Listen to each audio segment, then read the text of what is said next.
Bonsoir, bienvenue à vous en direct, votre émission pour aller plus loin ce soir sur le positionnement du candidat Macron. Il se veut anti-système, beaucoup soulignent au contraire la voie royale des élites qu'il a empruntée. Lui veut s'adresser directement aux Français et plus largement tout le monde ou presque en appelle au peuple dans cette campagne électorale.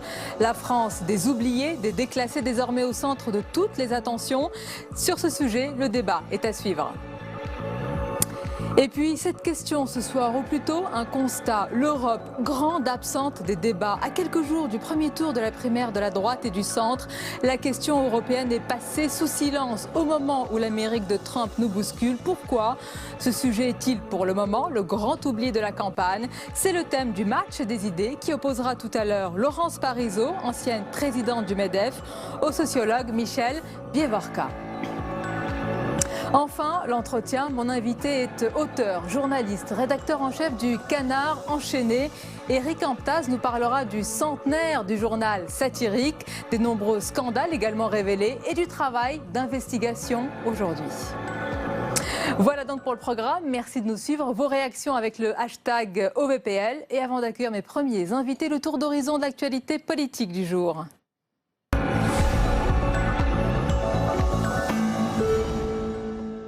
Pas de flamme, ni de bleu, blanc, rouge, mais une rose bleue. La rose, symbole détourné, dévoyé quand même. De la gauche, le bleu, symbole de la droite, ben, tant mieux. Un nouveau logo, une nouvelle affiche. Marine Le Pen a inauguré ce matin son QG de campagne, rue du Faubourg Saint-Honoré, à 2 pas de l'Elysée.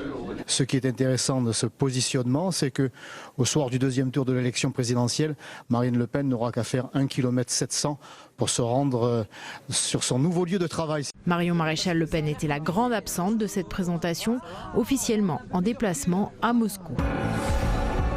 Manuel Valls. J'en ai assez de tous ceux qui, dans la vie politique, mettent en cause en permanence, oui, les élus locaux, oui, les parlementaires, oui, les membres des gouvernements, oui, les membres des cabinets ministériels. Continuons ainsi, épousons le populisme, mettons en cause les institutions, mettons en cause en permanence le président de la République, le gouvernement, le Parlement, les corps intermédiaires, les élus, les syndicats, la vie associative. Continuons ainsi et nous serons balayés par le populisme. En séance. Pourquoi avoir créé un méga fichier de données personnelles en catimini? Les sénateurs voulaient des explications. Bernard Cazeneuve est venu pour la 2e fois cette semaine leur donner des réponses. À l'issue de son intervention, Philippe Bas, le président de la commission des lois, a demandé la suspension de ce fichier. Nous ne sommes pas hostiles par principe à un fichier, mais nous disons pourquoi cette précipitation alors que des interrogations sur la sécurité de ce fichier, le risque qu'il soit dénaturé dans la pratique ou attaqué. Ces risques n'ont pas été peut-être suffisamment évalués. En tout cas, nous ne considérons pas avoir eu des réponses suffisantes. Bernard Cazeneuve a annoncé qu'il consulterait l'Agence nationale pour la sécurité des systèmes informatiques avant de revenir devant le Sénat. Au Sénat. Ce n'est pas arrivé depuis 1992. Le budget ne sera même pas discuté en séance. Les sénateurs républicains, qui le jugent insincère et électoraliste, comptent poser une question préalable. Cette procédure permet de rejeter d'emblée le débat parlementaire. Ce budget, c'est plutôt la hotte de Noël du Parti Socialiste et du candidat Hollande ou du candidat Valls. On verra bien à l'arrivée qui est candidat. Mais que ça n'est pas un exercice qui permet au Parlement de se prononcer sur des vrais chiffres. Pour les sénateurs socialistes, cette décision est irresponsable. Médias. La fin de la grève la plus longue de l'audiovisuel privé. Les salariés d'ITélé vont reprendre le travail après 31 jours de mobilisation. S'ils n'ont pas obtenu le retrait de l'antenne de Jean-Marc Morandini, la direction leur a donné des garanties sur l'indépendance de la rédaction. On a obtenu ce qu'on a pu obtenir et que tout le monde est... Que moi, je suis fier d'y avoir été et ce mouvement était à l'image d'ITélé. Fragile mais fort, déterminé jusqu'au bout et tous ensemble. Voilà. Une trentaine de journalistes ont annoncé qu'ils allaient quitter la chaîne.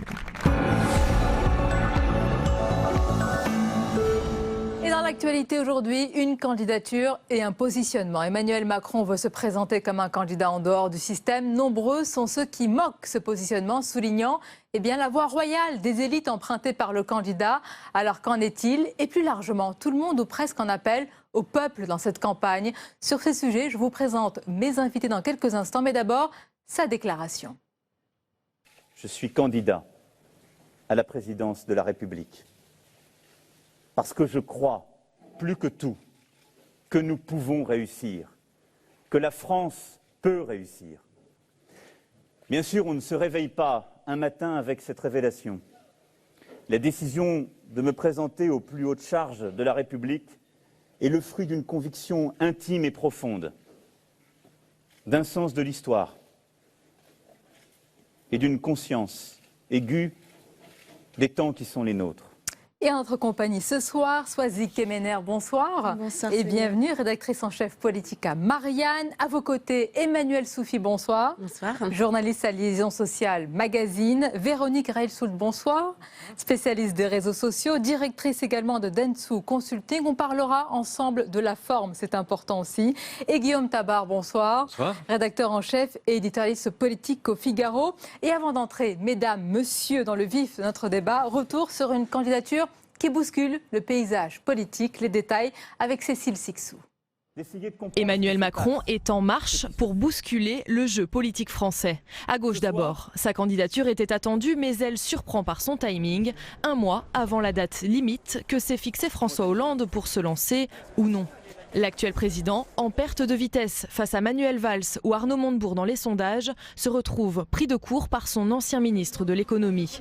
Autant d'éléments qui pourraient le dissuader de briguer un second mandat. Aucun commentaire de la part du chef de l'État, si ce n'est cette petite phrase hier en marge de la COP22. L'enjeu, c'est le rassemblement, c'est la cohésion. Mais la gauche est divisée. Eh bien, si elle n'est pas rassemblée, elle ne pourra pas être au rendez-vous. Plus virulent, certains élus de gauche, comme Luc Carvounas, accusent Emmanuel Macron de se présenter contre son ancien mentor. Ma vie politique, elle s'est construite sur la fidélité et sur une certaine éthique de la vie politique. Je constate simplement que M. Macron est aujourd'hui candidat, qu'il est un pur produit inventé par François Hollande et qu'il a trahi François Hollande. Mais Emmanuel Macron perturbe aussi à droite, car il incarne, d'après Bruno Le Maire, le renouveau en politique.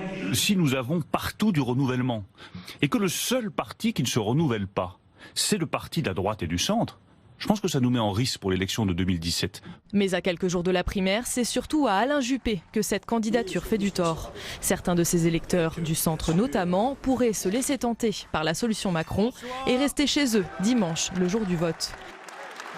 Alors, on va parler de ce paysage, mais d'abord, Swazik Kemener, sur ce positionnement. Quand Emmanuel Macron dit « je suis en dehors du système, j'ai vu de l'intérieur sa vacuité » et avant d'analyser en détail son positionnement, il a raison, il surfe en tous les cas sur un fort parfum de rejet aujourd'hui du système politique. Il en est peut-être le symptôme, on verra s'il en est le remède, mais c'est une réalité. Oui, et puis c'est intéressant ce que montre votre reportage, c'est-à-dire qu'il embête à la fois la droite et la gauche, parce qu'on voit d'ordinaire, enfin je dis d'ordinaire, c'était en 2011 la première fois qu'on avait une primaire ouverte du PS, et puis la droite avait laissé faire. Alors il y avait Jean-François Copé qui était à l'époque à la tête de l'UMP, et puis qui maugrait un peu, et puis qui disait, bon bah finalement, faites votre primaire, et puis après on s'occupera de nous. Et là, l'inverse était en train de se produire, c'est-à-dire qu'on avait la droite qui finissait sa primaire, et puis Jean-Christophe Cambadélis disait, ben voilà, on va organiser la riposte pour le début du mois de décembre. Et patatras, arrive Emmanuel Macron qui leur dit, mais attendez, ce système-là, on laisse les uns jouer, on laisse les autres jouer, et puis de toute façon on voit bien qui à la fin est face à Marine Le Pen, et ben je suis là, je le dynamite. Donc là je parle pas de son positionnement politique, je parle du moment où il arrive en campagne, et ça c'est intéressant, je trouve, parce qu'on était dans un moment, alors nous on avait fait une de Marianne qui était très dure, hein, on disait dégagé, hein, on parlait de François Hollande, Nicolas Sarkozy, Marine Le Pen, qui sont les trois personnalités qui sont les plus rejetées des Français quand on regarde quand on les sonde, hein, c'est les personnalités qui n'ont pas envie de voir venir ou revenir. Donc il y a quelque chose de neuf, quelque chose de nouveau. Personne ne sait à quoi on va aboutir à la fin au mois de mai, parce que c'est très difficile, tout est mouvant de tous les côtés. Mais il y a quelque chose, une explosion qui se passe. On avait peur d'une explosion dans les urnes en faveur du Front National, et bien là, il y a un émiettement. Il y a quelque chose qui est en train de se passer, un bouleversement, pardon, alors qui passe aussi par l'émiettement, mais il se passe quelque chose. Il se passe quelque chose. Ce quelque chose, justement, Guillaume Tabar, il est dénoncé à droite comme à gauche. Emmanuel Macron est présenté comme le pur produit de la méritocratie à la française, de sa technocratie, de l'énarchie également. Il a un côté, il est vrai, décalé et franc du collier, mais cela, ça lui colle à la peau, ce parcours un peu royal, cette voie royale. Oui, bien sûr, mais en même temps, je pense qu'Emmanuel Macron ne pouvait pas espérer meilleure entrée en campagne que ces critiques qui viennent de tous côtés. Parce que si, comme le disait Soisy, qui dérange tout le monde, c'est bien la preuve, avant même qu'il formule des propositions, que sa simple présence dans le débat politique perturbe les choses. Et c'est vrai que lui, il doit créer quelque chose de nouveau. On a le Front National, la droite, la gauche, qui ont chacun des parts de marché à défendre. Alors, elles sont parfois en hausse, parfois en baisse. On sent aujourd'hui que le FN est plutôt en forme, que l'UMP, les Républicains, vont quand même sortir de cette primaire avec un candidat derrière lequel tout le monde devra aller, et une gauche qui se rétrécit et qui se divise, mais qui reste toujours une gauche. Emmanuel Macron, lui, il doit créer un espace. Et donc, cet espace... ce n'est pas fait. C'est pas encore fait, mais il ne démarre pas avec rien. C'est-à-dire que ça fait, il y a deux ans à peine, Emmanuel Macron était un total inconnu du grand public. En 2 ans, il a réussi à devenir un ministre populaire, il a réussi à créer une rupture, et rupture avec un président de la République qu'il avait façonné, qu'il avait nommé, et dans les sondages, il s'installait d'emblée, alors à 10, 12, 15% selon les enquêtes, mais en tout cas, il a d'emblée créé un socle. Alors ça peut s'effondrer, ça peut être éphémère, ça peut être une bulle comme certains le pensent ou comme certains l'espèrent, mais il a déjà su créer ça. Et c'est inouï, on n'a jamais vu dans toute l'histoire de la République quelqu'un qui en aussi peu de temps arrive à créer un phénomène. Donc il part de ça et maintenant son défi c'est, dans les quelques semaines qui viennent, arriver à créer l'espace et à montrer que celui qui divise, ça n'est pas lui, mais François Hollande. Ça, on va en parler. Oui. Grand pari, ça, grande question. Mais Emmanuel, Sophie, il y a une effervescence, il est vrai, autour de sa candidature. Attention, est-ce que ce ne soit pas la coqueluche des médias, comme d'ailleurs certains de ses détracteurs le disent, que ça n'apporte pas de la nouveauté aux journalistes, commentateurs, experts et sondeurs. Il y a ce risque-là aussi. Oui, c'est vrai. Alors on pourrait parler de macronite ou de macronite aiguë, je ne sais pas, mais le candidat des médias, c'est vrai qu'il a orchestré quand même tout ça depuis les dernières semaines. Si on prend la couverture de l'Obs avec cette interview fleuve sur ses principales mesures, enfin ses idées économiques et sociales. Donc oui, il y a un tempo qui a été bien assumé, bien orchestré. Les médias ont suivi. Après, il incarne aussi une envie qu'ont sans doute aussi les Français de voir un renouvellement de la classe politique. C'est-à-dire que finalement, il vient quand même de la société civile, alors certes de la banque, mais de la haute finance. De la haute finance, voilà, mais du secteur privé. Donc c'est pas un apparatchik comme la plupart de certains candidats. Donc c'est aussi une fraîcheur, et je parle pas que de l'âge, mais une espèce de fraîcheur en termes de parcours. Maintenant, va falloir transformer l'essai, et comme vous disiez, l'espace, est-ce qu'il va récupérer l'espace de Bayrou? Est-ce qu'il va le prendre un peu à la gauche, un peu à la droite? Et une victoire, elle se gagne pas forcément au centre. On va en parler. Véronique Reilsout, je vais vous laisser réagir sur la forme, sur le déroulé de la journée, de la perception de sa candidature. On va l'écouter ce soir, parce qu'il était aux 20h de France 2, et il dit que sa candidature n'est pas une candidature de témoignage, qu'il ira jusqu'au bout. Quand on prend ce type de décision, avec ce qu'elles emportent de gravité pour le pays, compte tenu du moment que nous vivons et sur le plan personnel, c'est une décision qui est mûrement réfléchie. Et donc, ça n'est en aucun cas une décision provisoire. Oui, c'est une décision irrévocable. Véronique Reilsout, on va évidemment poursuivre sur le fond, mais faisons un point forme. Depuis le début de cette journée jusqu'à cette intervention ce soir, comment cela a été perçu? Quelles ont été les réactions? Est-ce qu'il y en a eu beaucoup? Il y en a eu beaucoup. Pour compléter ce que vous disiez, c'est le candidat des médias, mais c'est aussi le candidat des réseaux sociaux. Ouais, c'est-à-dire qu'il y a un vrai engouement depuis le début, des citoyens qui s'intéressent, qui se regroupent. Il a su attirer dans son mouvement des gens qui ne s'intéressaient pas à la politique avant. Alors savoir s'il y a un simple clic est la même chose qu'adhérer et payer, c'est une autre histoire que nous verrons avec le temps. Mais c'est vrai qu'il a toujours été bien accueilli sur les réseaux sociaux, suivi. Et donc évidemment, dès qu'il apparaît, dès qu'il dit quelque chose, on scrute les réseaux sociaux, on regarde comment ça se passe. Et aujourd'hui, il n'a pas fait défaut, puisqu'on a eu plus de 85 000 messages dans la journée juste sur ce sujet, donc un vrai engouement. Après, ce qui était intéressant, c'est de regarder sur la forme, déjà sur les réseaux sociaux, est-ce qu'il y avait beaucoup de supporters? Parce que ce qui est intéressant sur les réseaux sociaux, c'est qu'on peut observer tout simplement et essayer de ranger les choses et de les classer et de voir qui s'exprime comment. Sur le qui, il y a eu pas mal de supporters, plus qu'habituellement. Il y a eu à peu près 5% des messages qui étaient portés par les supporters, ce qui est assez important vu le nombre de messages. Donc on voit qu'il est soutenu et qu'il y a une démarche. Après, c'était assez calme. Finalement, un peu à l'image de ce qu'on a vu, c'est-à-dire un peu décalé, parce que c'est quand même un candidat qui nous annonce autre chose, qui nous annonce... Vous voulez dire une image institutionnelle, alors que nous, on commente une image de nouveauté, de fraîcheur. Et c'était extrêmement institutionnel. Il a parlé devant un fond bleu, avec des drapeaux comme tout. Enfin, il nous envoie un message qui est, donc quand je vais être candidat, je parle de façon sérieuse. Il a utilisé des mots très... Enfin voilà, posé, en expliquant combien tout ça était important. Donc on pourrait se dire, mais il y a un décalage. Et en fait, même sur le net, on voyait que ce décalage, il n'était pas si fort que ça, parce qu'en fait, les internautes eux-mêmes étaient dans un temps de gravité, en disant, tiens, c'est important. Et comment vous l'interprétez, Guillaume Tabar? Ce qui est d'autant plus surprenant que on nous avait vendu la banlieue. L'événement, c'était qu'il se déclarait à Bobigny. Or là, quand on voyait les images, vous soulignez le décor, qu'il ait été à l'Élysée, au QG de campagne, à Bobigny ou ailleurs, ça ne fait pas de différence. Donc, ce qui montre finalement qu'il a réussi à véhiculer deux messages successifs.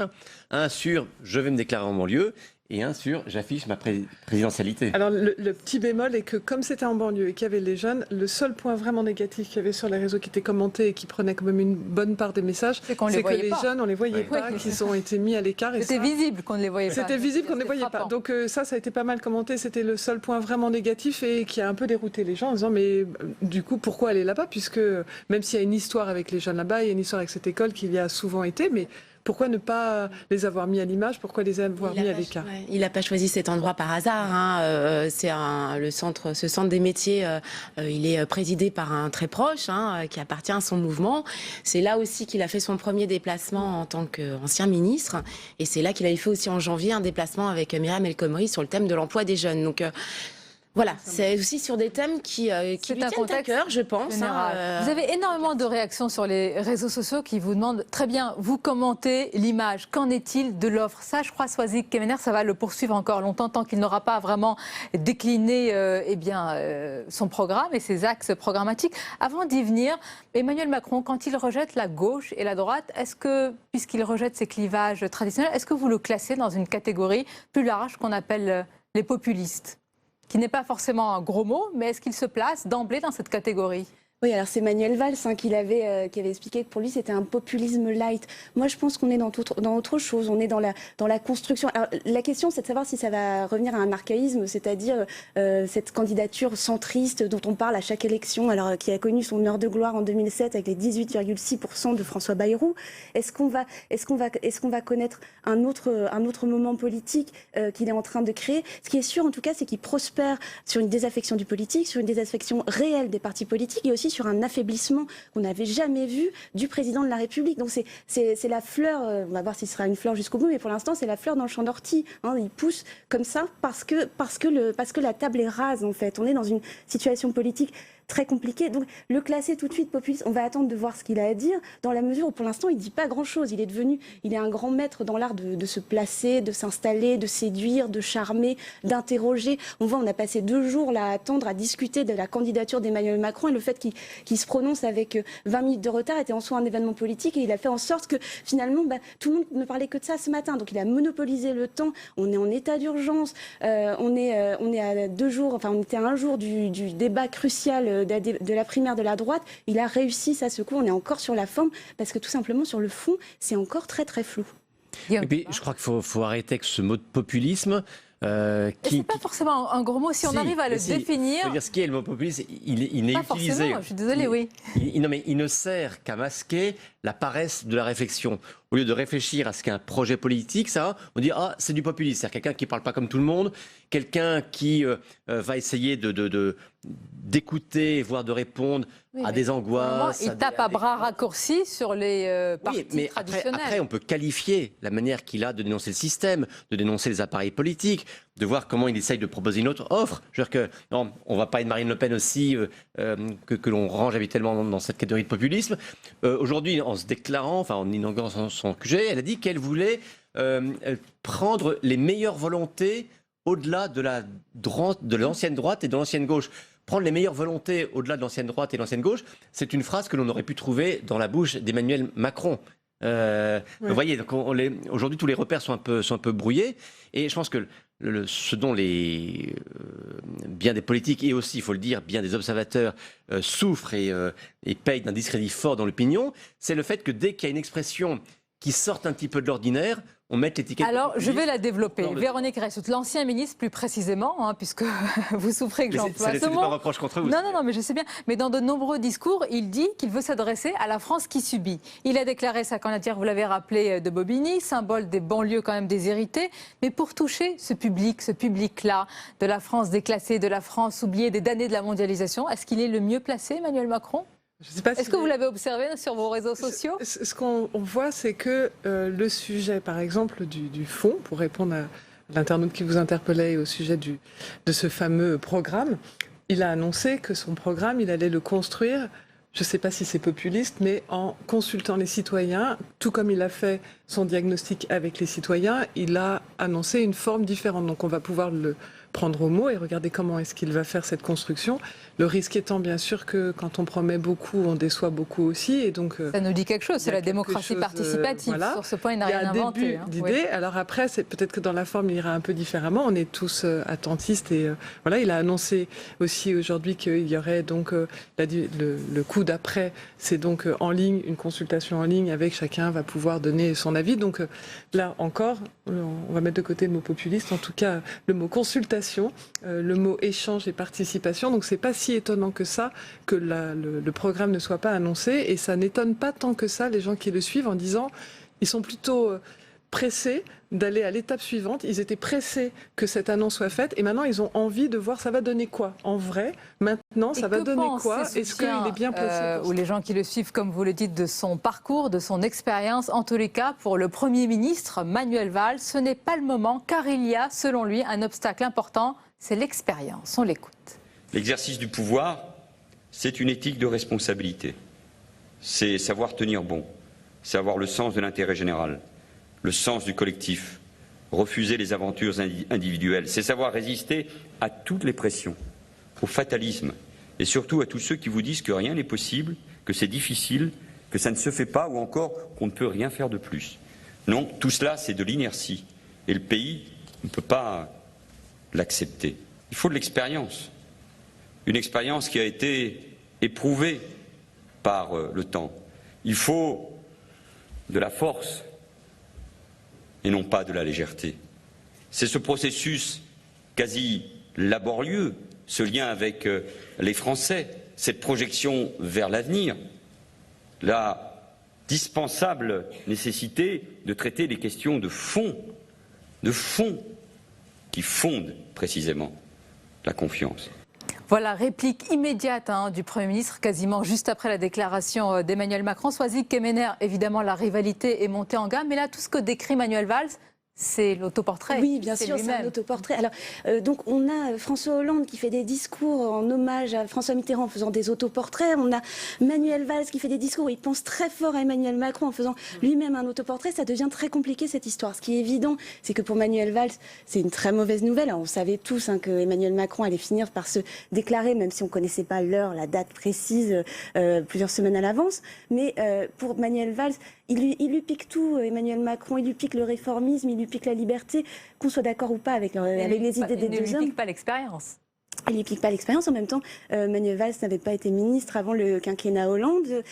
D'accord, il est Premier ministre et il a vécu, il a un parcours d'élu. Mais si on regarde Emmanuel Macron, c'est pas non plus totalement un novice. C'est-à-dire, on le dépeint toujours en novice en politique, mais on est injuste. Il a été biberonné à la Fondation Jean Jaurès. Il a été poussé par Henri Herman. Il est dans un univers éminemment politique. Il a fait l'ENA. Il est dans un univers éminemment politique depuis des années et des années. Il était dans un parcours parallèle. C'est-à-dire, il était dans le parcours de quelqu'un qui se dit, même s'il y a eu des essais de l'amener à la mairie du Touquet, par exemple, s'il y a eu des essais de le parachuter dans divers endroits, d'ailleurs pour les prochaines législatives, il a dit qu'il n'irait pas, mais en tout cas, il n'était pas si loin du politique que ça. Il a suivi ça de très très près, il a fait des notes, comme je le disais tout à l'heure, pour la Fondation Jean Jaurès, il a beaucoup réfléchi aux politiques, il était auprès de Paul Ricoeur, philosophe, mais en tout cas, il réfléchissait toujours beaucoup autour de la chose politique. Donc c'est quelqu'un qui arrive dans la politique, dans le champ politique, dans le champ de la présidentielle, qui est le plus dur et le plus miné, mais il a quand même quelques bagages. Oui, parce que cette flèche décochée à l'endroit d'Emmanuel Macron, elle est importante, Emmanuel, Sophie, parce qu'on est dans un monde évidemment de menaces terroristes, d'incertitudes aussi, avec des nouveaux dirigeants dans le monde dont on ne sait pas ce qu'ils peuvent faire. Et donc Manuel Valls, il veut, j'allais dire, mettre le couteau dans la plaie, là où ça peut faire mal. Oui, c'est un peu... Est-ce qu'il y arrive?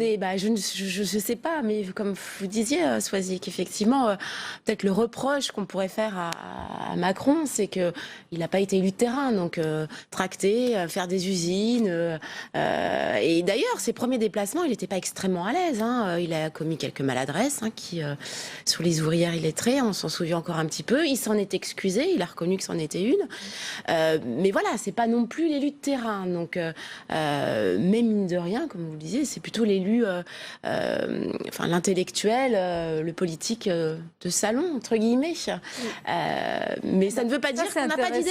Il a certainement beaucoup Bien sûr, on ne lui fait pas ce procès qui n'a pas d'idées. Quelques-unes. Et l'expérience, à la limite, je me demande si c'est même pas quelque chose qui pourrait être retort et se retourner contre Valls et consorts, parce que l'expérience, ils en ont peut-être, mais ça n'a pas marché non plus. C'est-à-dire qu'on a... Oui, mais il faisait partie de ce gouvernement, pardonnez-moi. C'est ce que vous disent les réactions, Guillaume Tabar. Il fait partie de ce gouvernement encore il y a quelques mois. Bien sûr, mais il n'empêche... Mais vous le voyez comme un homme neuf. On aimerait comprendre ce soir... Oui, mais pourquoi? Parce que je pense qu'il faut... Quels sont les ressorts de cette nouveauté? Il faut juger tout ce qui le concerne à l'aune du regard des Français sur François Hollande. Or, il y a un rejet total, complet, on ne va pas épiloguer là-dessus, on a beaucoup commenté de François Hollande. Donc, on dit « Ah, mais Emmanuel Macron, il n'a pas l'expérience, il n'a pas été élu de terrain, etc. » François Hollande, lui, il a été député de la Corrèze, il a été maire de Tulle, il a été président du Conseil général, il a été président de parti, il a coché toutes les cases. Bon. Or, Emmanuel Macron ne coche aucune de ces cases. Mais aujourd'hui, précisément, c'est-à-dire que celui qui coche les cases, on n'en veut plus. Donc, il essaye une voie parallèle. Et vu son parcours et vu le moment où il se lance, il voudrait en quatrième vitesse rattraper tout ça, dire je vais me présenter, j'aurais dû me présenter municipal, je vais me présenter législative, ça ne serait pas crédible.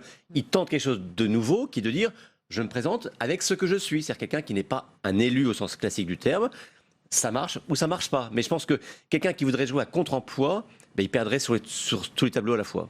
Et Véronique Soult, pour cela, il ne passe pas par la primaire, il veut directement s'adresser aux Français, c'est un petit peu la relation un homme, si on peut dire, et puis le peuple. On a remarqué, vous l'avez remarqué aussi, que tous les candidats de cette campagne veulent capter les voix, les votes dont on parle de la France déclassée, de la France périurbaine. Je vous repose encore une fois la question, est-ce qu'Emmanuel Macron, avec tout ce que vous avez décrit, il peut capter ces voix-là? Est-ce qu'il peut les enlever? Évidemment, on pense d'abord à Marine Le Pen, car on le voit comme aux États-Unis, peut-être c'est l'analogie avec la France, c'est cet électorat-là qui est la clé du scrutin. Ce qui est certain, c'est que ce sont ceux qui relaient souvent ces messages, que les personnes qui relaient ces messages sont souvent des gens qui suivent la politique de loin. Quand on regarde leur fil, ce ne sont pas des gens qui habituellement parlent politique. Ils sont généralement dans un rejet, comme vous le dites, de ces politiques qui ont coché toutes les cases en disant « mais ça ne fonctionne pas, il faut essayer quelque chose de nouveau ». Donc, peut-être qu'en tout cas, il a un créneau aujourd'hui de porte-voix nouveau pour aller toucher des gens qui aujourd'hui se sont éloignés d'eux. Donc ils ont besoin de quelque chose de nouveau. Mais de nouveau. Vous y croyez vraiment? Soisic Kemener, ce serait le porte-voix des victimes de la globalisation? J'ai dit de ceux qui habituellement ne parlent pas. Il y a un dynamisme aussi qui peut être assez séduisant dans les quartiers. Il est quand même très à l'aise quand il parle à des jeunes, à des apprentis. Enfin, moi, je l'ai vu parfois en déplacement. Voilà, il fait son show. trop les mains dans les poches, il n'a pas de papier. Donc les jeunes, ça les frappe aussi. C'est-à-dire qu'il parle très bien de l'entrepreneuriat, de la création d'entreprises. Il a des idées qu'il a quand même commencé un petit peu à dévoiler dans l'Obs sur les 35 heures, travailler plus pour ça a été plutôt mal perçu par les jeunes, hein, pardonnez-moi. Les jeunes, ils ont dit qu'il faut d'abord avoir un emploi avant de travailler avant de pouvoir travailler davantage. C'est tout à fait juste. Maintenant, je pense que voilà, le dynamisme qu'il peut incarner peut-être porter... alors, sur les territoires plutôt métropole, après sur le périurbain, comme on dit, la ruralité, ça je suis un peu moins sûre. Alors, je pense qu'il n'y a pas besoin d'être issu du peuple pour dire qu'on peut défendre le peuple. Ça c'est ce que Marine Le Pen gomme toute la partie de sa vie, la cuillère en argent dans la bouche, elle montre tout. Hein. Elle avait vraiment une volonté de gommer cette partie-là, même dans les vêtements. Enfin, on voit bien. Mais en même temps, Emmanuel Macron, c'est vrai qu'on a du mal à imaginer qu'il incarne cette France-là, et c'est pour ça que les semaines qui viennent vont être cruciales, parce qu'il annonce 2 ou 3 déplacements par semaine. On sait qu'il a eu des problèmes lors de déplacements, il y a eu des altercations, il y a eu des discussions un peu vives, il va être suivi par des caméras en permanence, donc c'est maintenant qu'il rentre dans le dur, c'est-à-dire que là, le joli discours, c'était un joli discours, il sait faire, ça on sait qu'il sait faire, on sait qu'il est très bon à la télévision aussi, mais maintenant il va falloir être bon sur le long terme, pendant la campagne, il va falloir tenir la distance, parce que c'est ça qui compte maintenant. Parce que la chasse au Macron, elle est ouverte, Guillaume Tabar, parlons quand même de la gauche aujourd'hui éparpillée façon puzzle, est-ce qu'il peut en être le fossoyeur, comme on l'entend souvent Emmanuel Macron ? En partie, dans la mesure où, bien sûr, il va d'abord séduire des électeurs de gauche qui sont à la recherche d'une bouée de sauvetage. Mais en même temps, il faut bien voir que, et là, ce que dit François Hollande à Marrakech est un petit peu tordu, c'est que ça n'est pas parce qu'Emmanuel Macron se présente que la gauche est aujourd'hui divisée, affaiblie. C'est l'inverse, c'est parce que la gauche est affaiblie, parce qu'elle est fragmentée, que Emmanuel Macron Vous lui en trouvez des circonstances atténuantes. Mais c'est une réalité. Est-ce qu'il ne participe pas également à donner le dernier coup de tous les pied sondages faits avant qu'Emmanuel Macron quitte le gouvernement et même affiche le mode d'ambition politique montraient déjà que François Hollande ne pouvait pas se qualifier pour le second tour. Et dans une logique, pour le coup c'est un libéral, et je crois que la logique de l'offre, elle vaut aussi en politique. Si on consente de dire, voilà, il y a des parts de gâteau, et puis si on divise le gâteau, les parts sont plus petites, évidemment, personne n'ira très loin. Si on dit, on essaye de créer une part nouvelle dans le gâteau, c'est comme ça, quelque part, que Marine Le Pen s'est imposée aussi. Je veux dire qu'au départ, le Front National, il était réduit à une portion qui ne pouvait pas se développer, et qui ne pouvait jamais gagner, etc. Elle a pris quelque chose, elle l'a fait grandir, et au détriment des autres. Je ne dis pas qu'il va réussir, et il y a bien des limites dans sa démarche. Et pour répondre à votre question antérieure, bien sûr qu'il n'incarne pas dans ce qu'il est, dans son histoire, cette révolte d'une partie de la population qui s'ouvre, qui se sent déclassée, etc. Et de ce point de vue-là, Marine Le Pen l'incarne beaucoup plus, même si son histoire personnelle non plus n'est pas celle d'une fille du peuple. Mais par l'histoire du Front National, par la traçabilité de son discours, elle a préempté cette défense des petits. Or, Emmanuel Macron, pour l'instant, en est effectivement très loin. Donc, il peut poser un bon diagnostic tout en n'étant pas celui qui peut le porter le mieux. Donc ça, c'est le défi auquel il est confronté. Et là, pour le coup, j'anticipe pas sur la réponse. Alors justement, vous parlez du diagnostic Véronique Reilsoul, parce qu'il y a eu des mots peut-être qui ont suscité beaucoup de réactions aujourd'hui. Il a parlé de l'espérance. C'est un petit peu l'espérance en étendard. Et si je reprends mon mot tout à l'heure, si c'est un populisme, Emmanuel Macron, c'est un populisme assez heureux, parce qu'il ne joue pas sur la peur, sur le rejet et la fermeture. Est-ce que ce mot d'espérance, qu'on entend peu en politique, qui est parfois d'ailleurs plus connoté religieusement, c'est l'espérance chrétienne. Est-ce qu'il a interpellé des internautes ? Il a été pas mal repris, mais c'était pas si nouveau que ça, en fait. Il est souvent associé, quand on regarde des mots associés, c'est souvent le mot espérance, c'est souvent les mots espoir, espérance, enfin voilà, positif, rarement populiste, rarement défense des populations, comme vous le décriviez, qui sont un peu à la marge, mais le mot espérance est celui qui incarnait le plus en positif les messages aujourd'hui Voilà, sachant que quand même les 3/4 des messages étaient assez neutres quand même, hein, relayaient l'information de façon factuelle. Il n'y avait pas forcément plus de commentaires que ça, parce que quand vous avez autant de messages sur une information de ce type, voilà, et quand même repris et commenté l'espérance. Qu'est-ce qu'il faut y voir, Soisy Kemener? Est-ce qu'on peut le rapprocher de l'objectif, parce que ce n'est pas un diagnostic d'Alain Juppé, de l'objectif de l'identité heureuse? Et est-ce que cette espérance attendue, elle peut infuser dans une société qui est en difficulté, qui a peur, qui a été malmenée socialement et qui ne voit pas les fruits économiques arriver? Non, mais c'est la vraie question. D'ailleurs, on sait, hein, il est en train d'achever un ouvrage qui sera publié la semaine prochaine ou la semaine suivante. Je n'ai pas encore la date exacte.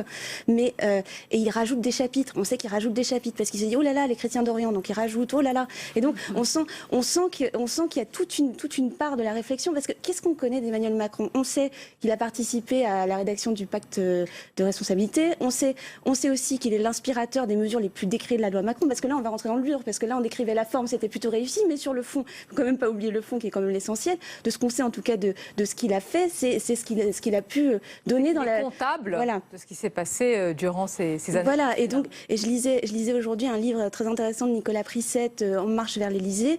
Et dans ce livre, il explique qu'en fait, le 14 juillet 2012, Emmanuel Macron propose à François Hollande de présenter aux Français une révolution, c'est-à-dire on passe aux 37 heures jusqu'à fin 2014 pour donner un petit coup de boost à l'économie, et puis après on verra bien si on continue ou pas. Donc c'est ça Emmanuel Macron aussi, il faut certainement pas l'oublier. Donc l'espérance d'Emmanuel Macron pour l'instant c'est plutôt une façon de s'afficher face à Manuel Valls, parce que là on voit bien, on est dans un balancier, c'est ce que disait Manuel Valls tout à l'heure, en responsabilité très grave, le Premier ministre adopte un ton très grave depuis les attentats de 2015, et on sent que Emmanuel Macron est assez démuni face à ça, parce qu'il n'a pas encore de réponse, en tout cas sur toutes les interrogations qui ont traversé la France. On voit sur la laïcité, il tâtonne encore, il y a toute une part de sa réflexion qui n'est pas encore aboutie sur ces thèmes-là. En tous les cas, l'espérance, certains y croient, notamment ses soutiens parmi les parlementaires. On va l'écouter, c'est la sénatrice Bari Zakiari. La gauche n'a pas besoin d'Emmanuel Macron pour la détruire. Elle s'est autodétruite seule durant ce quinquennat. Donc vraiment, il n'y est pour rien dans ce qui se passe à gauche actuellement. Je pense que les tenants de la gauche devraient se poser eux-mêmes des questions sur ce qui se passe actuellement. Et puis Emmanuel Macron n'est pas là pour rassembler la gauche, tel que l'a dit par exemple François Hollande. Il n'est pas là pour rassembler la gauche, il est là pour rassembler tous les Français. Et c'est au-delà de rassembler la gauche. Lui, il a baigné dans un univers de gauche et il s'en réclame. Maintenant, il dépasse ça parce que la situation l'exige et qu'il faut rassembler les gens. Il faut être positif. Il est porteur d'un programme de transformation positive pour ne laisser personne sur le bord du chemin. Voilà pour les précisions de Bari Zakiari. Emmanuel Soufi, pour conclure, on va faire un tour de table. Le grand défi d'Emmanuel Macron, c'est d'être au-dessus des partis, c'est de savoir créer ce lien très compliqué quand même entre un homme ou une femme et le peuple. Tout cela, ce sont vraiment les écueils, les obstacles à venir, là, très concrètement. Il y a ça, et puis le contenu. Hein. Oui, mais tant qu'on l'a pas... La forme, oui, d'accord, mais la forme, donc, qui peut apparaître tout à fait séduisant pour une partie peut-être de la jeunesse ou de la gauche en déshérence, mais le fond, c'est là-dessus qu'il va falloir surtout conclure. C'est-à-dire que alors quel projet pour l'école, parce que ça a l'air d'être son grand combat. En tous les cas, il en parle beaucoup en disant que la mère des réformes, c'est l'école, la réforme de l'école primaire et plus d'autonomie pour les écoles, et notamment au niveau protection sociale, faire en sorte. Voilà, ça, il en parle beaucoup aussi. C'est intéressant, hein, avoir plus de protection sociale pour les indépendants, les travailleurs en auto-entrepreneurs. Donc voilà, moi, je pense que là où il faut vraiment. On attend sa colonne vertébrale programmatique. Ça, voilà. Guillaume Tabar, dans quelques instants, je vais accueillir pour le match des idées le sociologue Michel Vevorka et Laurence Parisot, qui a été présidente du MEDEF. J'ai entendu un expert qui a dit que le programme d'Emmanuel Macron, c'est 50% du MEDEF, et alors il mettait 25 et 25 autre chose. Mais est-ce que c'est le cas ?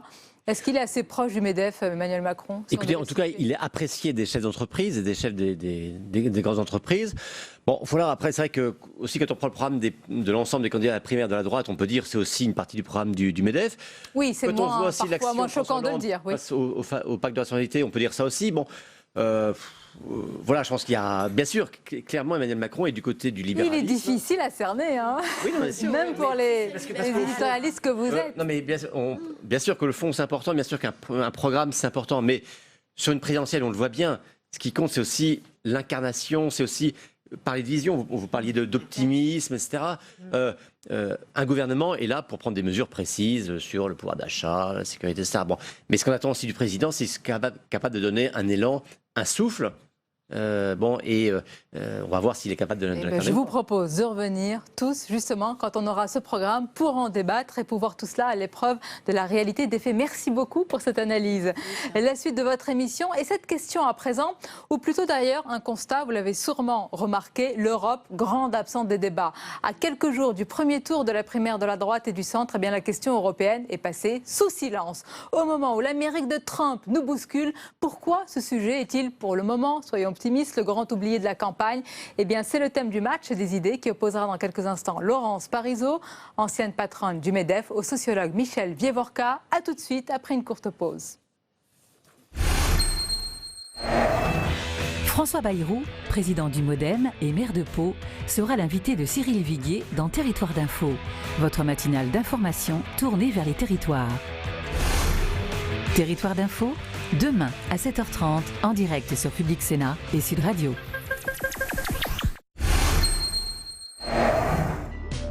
Chaque semaine, sur les chaînes parlementaires, Parlement Hebdo est le carrefour de l'actualité parlementaire et politique.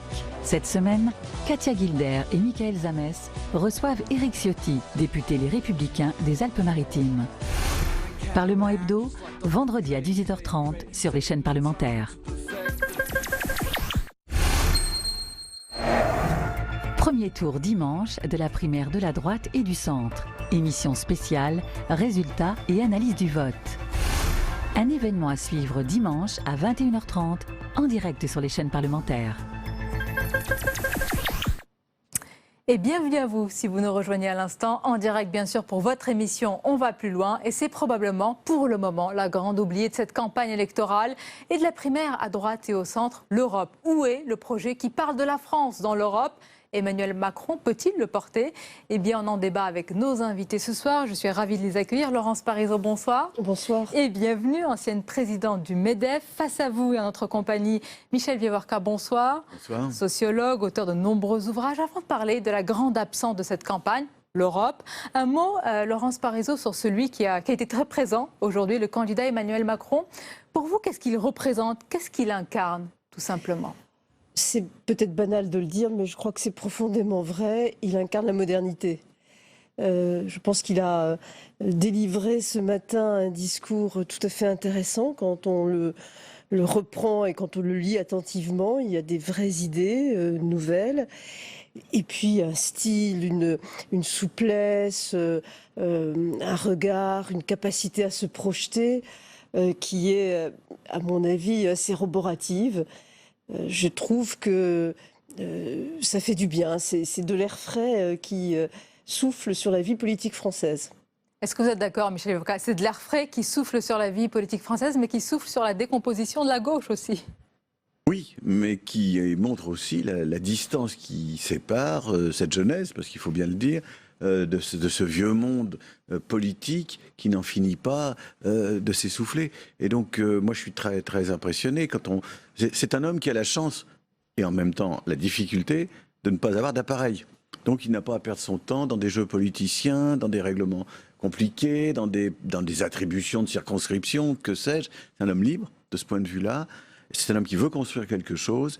Donc, il faut maintenant qu'il transforme l'essai d'aujourd'hui. Ce ne sera certainement pas facile, mais il ringardise tous les autres, ou presque. C'est quand même impressionnant. Vous vous rendez compte, on voit cet homme-là, et puis on va voir les 7 candidats de la primaire de la droite et du centre. Il y en a qui se réclament pourtant du renouveau parmi eux. Oui, mais ceux-là ont été plutôt affaiblis. Je crois qu'il faut bien mesurer l'audace extraordinaire d'Emmanuel Macron, mais aussi déjà sa réussite. Parce qu'en être là, aujourd'hui, en état de dire « je suis candidat à la présidence de la République », sans que qui que ce soit ne puisse émettre la moindre moquerie, parce que ça semble possible, ça semble crédible. Il a déjà une forme de légitimité pour se présenter. En être là, avoir déjà des moyens, une équipe, c'est tout à fait exceptionnel. Je vois toutes les difficultés qui l'attendent, compte tenu du système politique français. Mais je vous dirais sincèrement qu'il a peut-être une chance. Mais à vous entendre, Laurence Parisot, il pourrait presque vous avoir dans son équipe. Non, mais je dis cela, c'est une forme de boutade. Pourquoi je dis cela? Parce qu'il a dit aujourd'hui des mots qui doivent résonner quand même à votre oreille quand il parle de l'émancipation par le travail. Quand il dit que la solution est en nous. On n'entend pas beaucoup ça dans la bouche des hommes et des femmes de gauche, de manière générale, mais l'émancipation par le travail, c'est ce que vous portez depuis longtemps. Oui, et l'émancipation tout court, il a prononcé plusieurs fois ce mot, ce qui est assez rare, me semble-t-il, dans les discours politiques. Il y avait d'autres mots plus classiques comme l'espérance, l'optimisme, ça, c'est assez présent en général. Mais l'émancipation et donc la confiance en chaque Français qu'il voulait ainsi exprimer, la part de risque que chacun doit prendre et que lui assume sa propre part de risque, c'est quelque chose qui, me semble-t-il, manque partout ailleurs sur l'échiquier politique. Mais derrière l'image, si on gratte le vernis, on va voir si l'étoile si rapide n'est pas filante. Oui, et on va voir quel est le contenu, parce que pour l'instant, ça reste relativement vague, me semble-t-il. Donc, on peut discuter de la forme, du style, de la jeunesse, ça c'est clairement une réussite, me semble-t-il, ce qui s'est passé aujourd'hui pour lui. On attend maintenant, effectivement, des indications programmatiques plus précises, quelle vision il va avoir. Et déjà, le fait d'avoir une vision, ce sera un progrès par rapport à ce que nous avons vécu. Mais vous ne trouvez pas qu'il a déjà exprimé une vision ce matin, même si on a envie d'avoir quelques traits en plus, évidemment, ne serait-ce que parce qu'il a, dès les 5 premières minutes, parlé de l'Europe. Alors, il n'a pas fait un grand discours sur l'Europe, mais il a tout de suite dit à quel point l'Europe devait être au cœur de son projet. Ça, c'est quelque chose... Est-ce que cela suffit simplement de dire ça? Non, ça suffit pour donner de l'appétit, pour avoir envie d'en parler. Mais j'ai écrit un article récemment pour critiquer le fait qu'au cours des 2 premiers débats de la primaire à droite, jamais le mot Europe n'a été prononcé. Voilà pourquoi on va tenir ce débat ce soir. C'est vrai que c'était frappant. C'est pas le premier, mais c'est l'un des premiers qui dit que ce sera au cœur de son projet. Symétriquement, et parce que c'est l'autre face de la même médaille, symétriquement, il n'a pas parlé d'islam. Très intéressant. Et par conséquent, c'est vraiment, je pense, et là c'est un vrai grand débat, c'est pour ça que je suis très content qu'on ait cette occasion d'échanger sur ce dossier. Parler de l'Europe, c'est s'éloigner, sans même avoir besoin de le dire, d'une certaine formulation des débats identitaires, inquiets, centrés sur des thèmes de communauté, sur les questions religieuses, etc. Il a, je dirais, en parlant de l'Europe et en ne parlant pas de l'islam, il a indiqué qu'il incarnait une tendance qui est plutôt faible dans le débat français. Et donc c'est ça dont il faut parler. Oui, peut-être une tendance très faible, mais surtout, pour moi, c'était le signe d'une capacité à s'élever et à vouloir élever la France. En même temps, quand on compare encore une fois avec le débat des primaires, à ne pas vouloir évoquer le sujet européen, même pour parler de politique économique ou même de politique de sécurité, je trouve que ça rend le débat de la primaire un peu local, régional. On a l'impression qu'on va élire un grand notable français, alors que si on veut, même du point de vue français, toujours se donner une vraie dimension, il faut avoir une vision globale et celle-ci passe forcément par l'Europe. Alors, je suis d'accord sur ce que vous êtes en train de dire.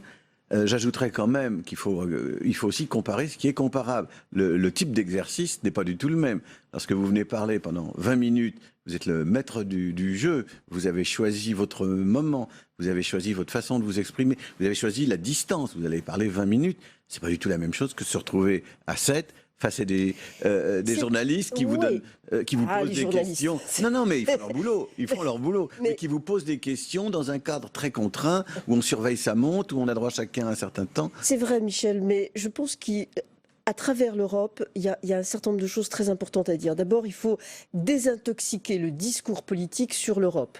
Il y a du travail. Il y a du travail. Justement, si vous voulez être un homme politique ou une femme politique responsable, votre premier devoir, c'est de commencer ce travail-là. Et la deuxième chose, il y a beaucoup de sujets qui sont abordés dans le débat de la primaire à droite, qui peuvent être déclinés, vus à travers le point de vue européen. Je vais vous donner un exemple, une illustration. Nous sommes tous en bagarre contre le chômage, nous voulons tous favoriser la création d'emplois et pour cela il faut aussi savoir déployer une assurance chômage qui protège ceux qui sont momentanément exclus du marché du travail. Il est temps, si on veut vraiment se projeter, il est temps de commencer à bâtir une assurance chômage européenne. Voilà le genre d'idée qu'il faut mettre sur la table parce que quand vous évoquez ça, vous commencez à construire le futur. Vous montrez que vous êtes un homme ou une femme politique capable d'imagination et d'ambition et de vision. Je suis tout à fait d'accord et je pense qu'il y a deux problèmes et non pas un seul. Le premier problème, c'est de convaincre les Français, puisqu'on parle d'élections en France, de convaincre les Français que l'avenir se jouera à l'échelle européenne ou ne sera pas un avenir sinon. Ça, c'est la première chose. Puis la deuxième chose, c'est de construire cet avenir, c'est-à-dire de peser sur ce qui se passe ou ce qui se joue au niveau européen. Et je trouve que, de ce point de vue-là, ne pas parler de l'Europe jusqu'ici, c'est se priver à la fois d'essayer de convaincre les Français de l'importance de l'Europe, et c'est se priver de la capacité d'exercer une action au niveau européen. Vous parlez du verre à moitié vide, à moitié plein. Pardonnez-moi de rappeler ce qui ne va pas, parce que l'Europe en ce moment, si je puis dire, ce n'est pas sexy, ce n'est pas bankable, ce sont d'abord les problèmes, les frontières, l'insécurité, les migrants, c'est tout cela l'Europe aujourd'hui. C'est beaucoup. Avant de proposer peut-être un autre projet, il faut peut-être résoudre déjà ce qui ne va pas. Eh bien, peut-être que pour résoudre ce qui ne va pas, il faut tout de suite proposer un nouveau projet. Et je pense que beaucoup de Français, finalement, en tout cas moi, je serais très intéressée par un candidat ou une candidate, qu'il soit plutôt de gauche ou plutôt de droite, à la limite, peu importe, mais qui soit capable de dire, voilà, on va repenser l'Europe de cette façon-là. Je vais aller à la rencontre du gouvernement allemand pour proposer tel type de projet, pour bien sanctuariser ce qui marche, parce qu'il y a quand même des choses qui marchent à l'échelle européenne. L'Europe a bon dos parfois. Mais exactement, mais repenser avec telle modalité ce qui ne marche pas. Mais en même temps, j'aurais un discours très simple, je dirais avec un peu tripale, pour dire attention, il y a d'un côté la Russie avec un Poutine dont on ne connaît jamais très bien la sincérité des intentions, de l'autre côté Monsieur Trump qui me semble être un homme très dangereux. C'est pas le moment de laisser tomber l'Europe, sans même parler de l'économie. Dangereux ou pragmatique, on y reviendra. Ça m'intéresse d'avoir votre avis. Michel Vivorca, sur cette façon de traiter l'Europe, est-ce qu'on peut ajouter quand même que pour nous tous, les Français, le référendum de 2005 a laissé des traces béantes, des cicatrices. À chaque fois qu'on parle de l'Europe, ça nous rappelle des mauvais souvenirs, actuels et anciens. Ça rappelle des très mauvais souvenirs et ça nous met en face de comportements politiques inacceptables qui ont disqualifié une bonne partie de toute notre classe politique. Oui. Donc ça, c'est très clair. Deuxièmement, c'est vrai que l'idée européenne, c'est quelque chose. C'est pour moi un des critères, mais clés des choix politiques des Français. Ils voteront pour des candidats qui parleront Europe ou qui ne parleront pas Europe. C'est peut-être le grand clivage. J'ai des amis qui disent qu'il faut distinguer ceux qui sont du côté de la société fermée et ceux qui sont du côté de la société ouverte.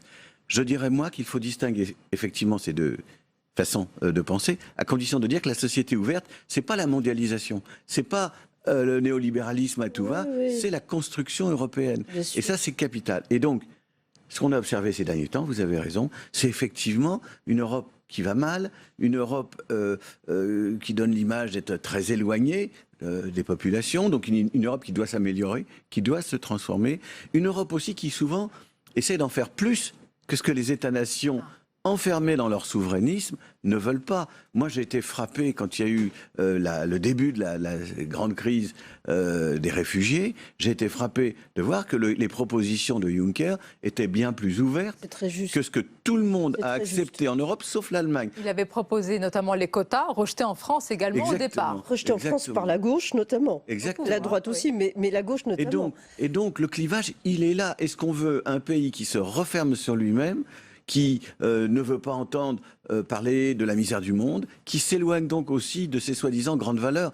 Moi, j'adore quand on me dit la France, nation universelle, pays des droits de l'homme. Mais aujourd'hui, cette idée, Si on veut qu'elle soit portée à l'échelle du monde, ça ne peut être que l'Europe qui peut la transcrire concrètement. Pardonnez-moi, c'est un beau discours, mais on n'arrête pas de dire, comme aux États-Unis, en France et en Europe, la clé du scrutin, ce sera la France. On les appelle un peu de manière, pardonnez-moi, mais c'est la France des oubliés, des déclassés, de ceux qui ont souffert de la mondialisation, des damnés de la mondialisation. Vous croyez que ce discours, il les touche ?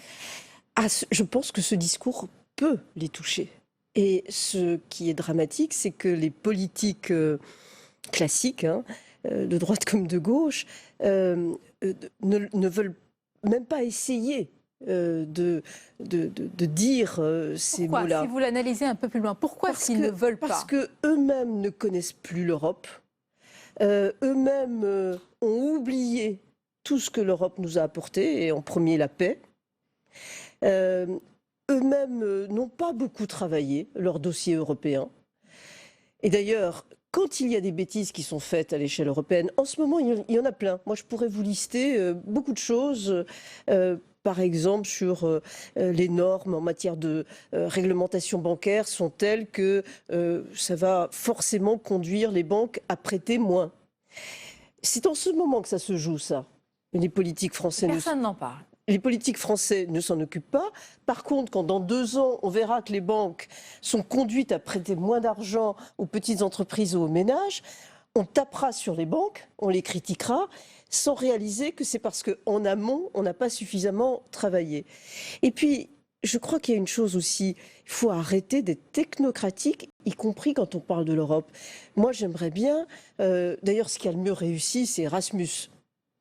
Ça, on le cite depuis des années. Oui, mais justement, mais ça montre que c'est bien ce qui sort de la technicité et ce qui donne soit de la culture, de la formation, qui donne une envie d'Europe.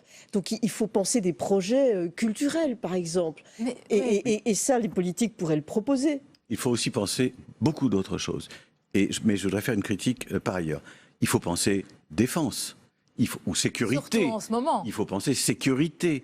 Donc qu'est-ce que veut dire une Europe qui n'aurait pas ses frontières et qui ne serait pas capable, à l'intérieur de ses frontières, d'assurer la libre circulation, non seulement des marchandises et de l'argent, mais il faut donc de la diplomatie, il faut une capacité d'intervenir sur des terrains... Il faut du leadership, quoi. Il faut du... Mais, donc on pourra ajouter ce dossier, on pourra en ajouter beaucoup d'autres.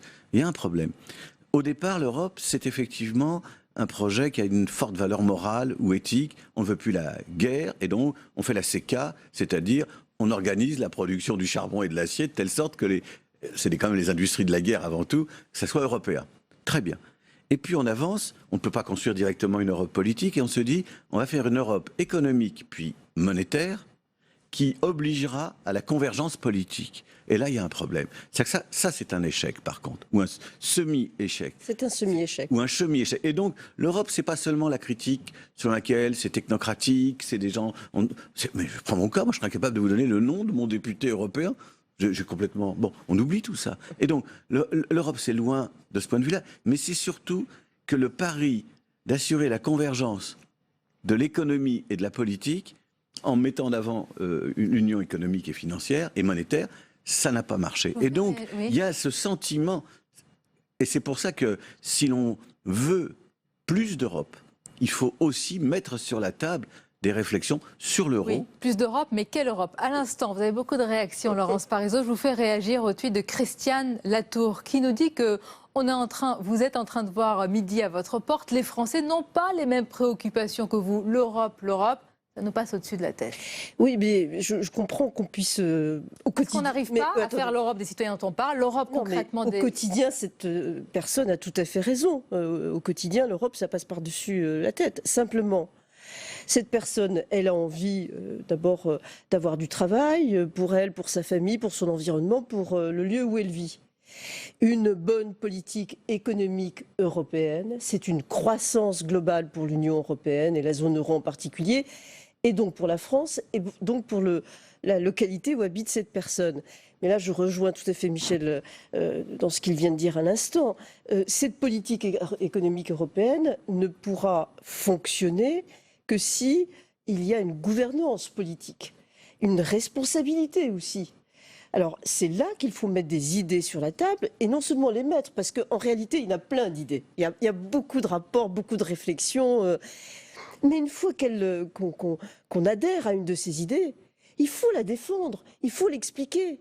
Comme je dis à cette personne, vous aurez d'autant plus de croissance chez vous qu'il y aura une politique industrielle européenne. Voilà, réponse au tweet de Christiane Latour. Oui. Et Christiane Latour n'a Oui, peut-être pas, ça en tête une donnée, Laquelle? qui est qu'un pourcentage très important, peut-être 50 ou 60% de nos lois, sont avant tout des applications de ce qui a été décidé par l'ensemble des États-nations qui font l'Europe. Et donc, ce dont elle a le sentiment, c'est-à-dire un très grand éloignement, des choses des choses qui ne la concernent pas, en réalité, ça n'est pas vrai, car bien des aspects de la législation actuelle sont le fruit de ce qui s'est négocié, discuté à Bruxelles. Et donc, nos lois doivent beaucoup à l'Europe, et l'Europe doit beaucoup, évidemment, à l'action de nos États. J'étais frappée. Juste une question, Laurence Parisot, parce que vous avez dit tout à l'heure sur le président élu américain Donald Trump, vous avez dit qu'il était dangereux. Maintenant, beaucoup le décrivent comme pragmatique. La question, c'est quelle Europe face à l'Amérique de Donald Trump,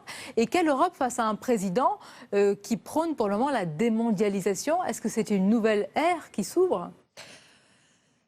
Que dire? Je pense que... Le fond de votre pensée. Le fond de ma pensée est que Donald Trump, d'abord, de tous les Américains, a été, le soir du 8 novembre, le plus surpris.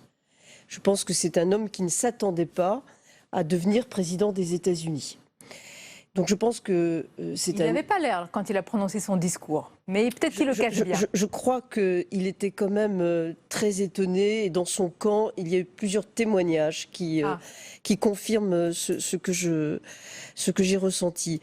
Et ce qui veut dire que on ne peut pas savoir ce qu'il va faire, car je pense que lui-même commence tout juste à prendre la mesure des responsabilités écrasantes qu'il va avoir sur les épaules.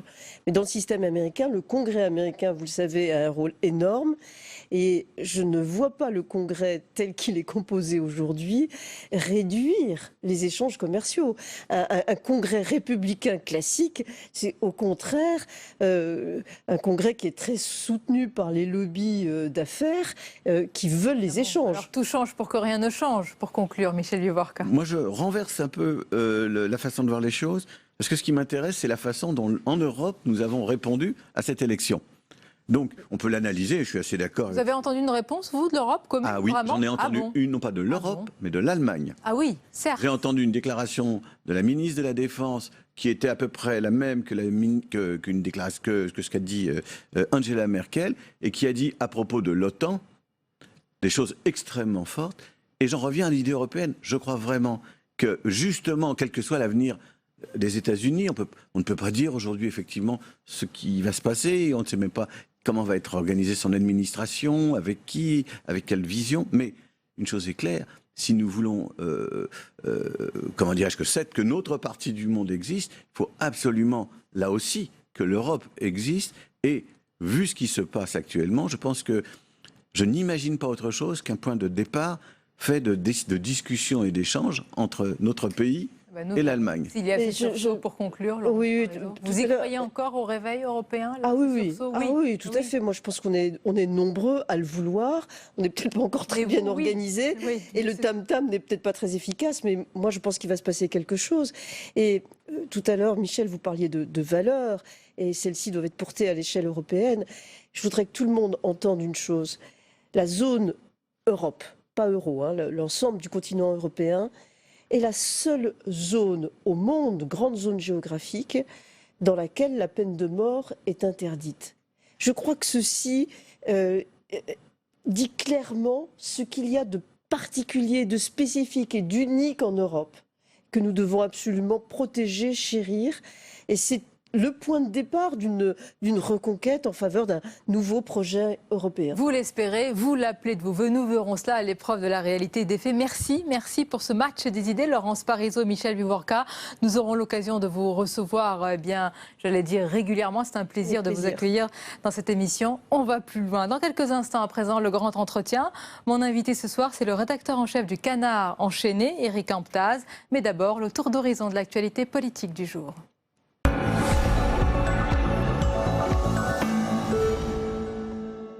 Pas de flamme ni de bleu, blanc, rouge, mais une rose bleue. La rose, symbole détourné, dévoyé quand même. De la gauche, le bleu, symbole de la droite, tant mieux. Un nouveau logo, une nouvelle affiche. Marine Le Pen a inauguré ce matin son QG de campagne, rue du Faubourg Saint-Honoré, à 2 pas de l'Élysée.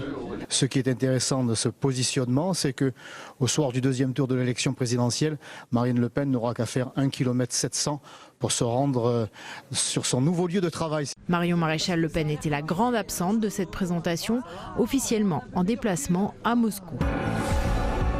Manuel Valls. J'en ai assez de tous ceux qui, dans la vie politique, mettent en cause en permanence, oui, les élus locaux, oui, les parlementaires, oui, les membres des gouvernements, oui, les membres des cabinets ministériels. Continuons ainsi, épousons le populisme, mettons en cause les institutions, mettons en cause en permanence le président de la République, le gouvernement, le Parlement, les corps intermédiaires, les élus, les syndicats, la vie associative. Continuons ainsi et nous serons balayés par le populisme. En séance.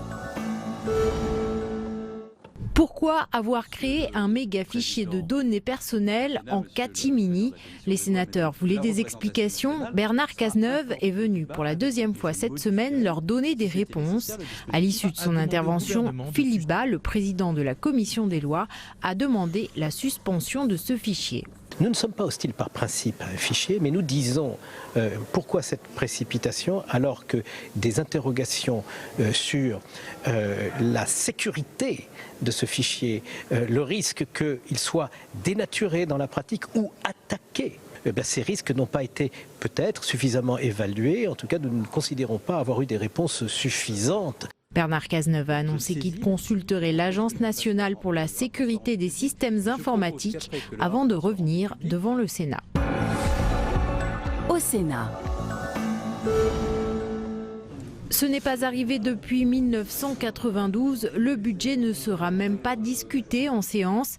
Les sénateurs républicains, qui le jugent insincère et électoraliste, comptent poser une question préalable. Cette procédure permet de rejeter d'emblée le débat parlementaire.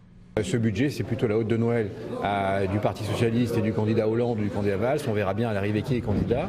Mais que ça n'est pas un exercice qui permet au Parlement de se prononcer sur des vrais chiffres. Pour les sénateurs socialistes, cette décision est irresponsable. Médias. La fin de la grève la plus longue de l'audiovisuel privé. Les salariés d'ITélé vont reprendre le travail après 31 jours de mobilisation. S'ils n'ont pas obtenu le retrait de l'antenne de Jean-Marc Morandini, la direction leur a donné des garanties sur l'indépendance de la rédaction. On a obtenu ce qu'on a pu obtenir et que tout le monde est... Que moi, je suis fier d'y avoir été. Et ce mouvement était à l'image d'ITélé. Fragile mais fort, déterminé jusqu'au bout et tous ensemble. Voilà. Une trentaine de journalistes ont annoncé qu'ils allaient quitter la chaîne.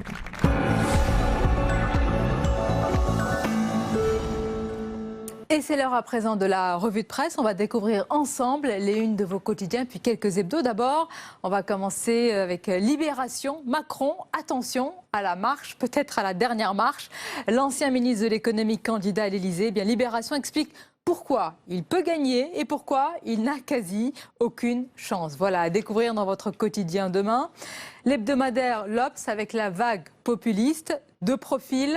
Donald Trump, Marine Le Pen, comment éviter le pire? Peut-il y avoir une analogie entre ce qui se passe aux États-Unis et ce qui peut se passer en France en vue de 2017? Valeurs actuelles, la une également sur le président élu Donald Trump. Maintenant la France, élite aveuglée, médias humiliés, peuple révolté, ce que l'ouragan Trump annonce pour 2017.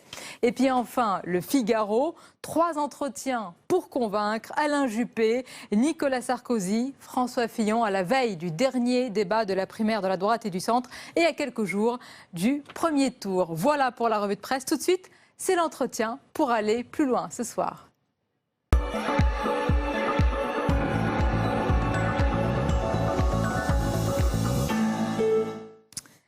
Mon invité est auteur, journaliste. Il est le rédacteur en chef du Canard enchaîné qui fête un très bel anniversaire. C'est 100 ans couronné par un livre dont on va parler aux éditions du Seuil. Éric Antas, bonsoir. Bonsoir. Et bienvenue à vous. Avant de parler de ce magnifique livre, le paysage politique en ce moment, il est incroyablement mouvant, changeant. J'imagine que le Canard, il adore ça. C'est du pain béni pour lui, pour nous tous d'ailleurs. On ne se plaint pas, mais nos confrères non plus, je pense. Est-ce qu'Emmanuel Macron, c'est un bon client pour le Canard enchaîné? Bon, apparemment, il se présente comme tel pour l'instant. Bon, on n'en sait pas encore beaucoup parce qu'il est resté quand même assez en surface. Hein. Mais bon, on dit que c'est le candidat des médias. En tout cas, médiatiquement, il a plutôt bien joué en choisissant cette fenêtre de tir. Parce que bon, s'il avait fait ça un tout petit peu plus tard, il savait qu'il tombait dans la primaire de la droite et qu'on n'allait parler que de la droite.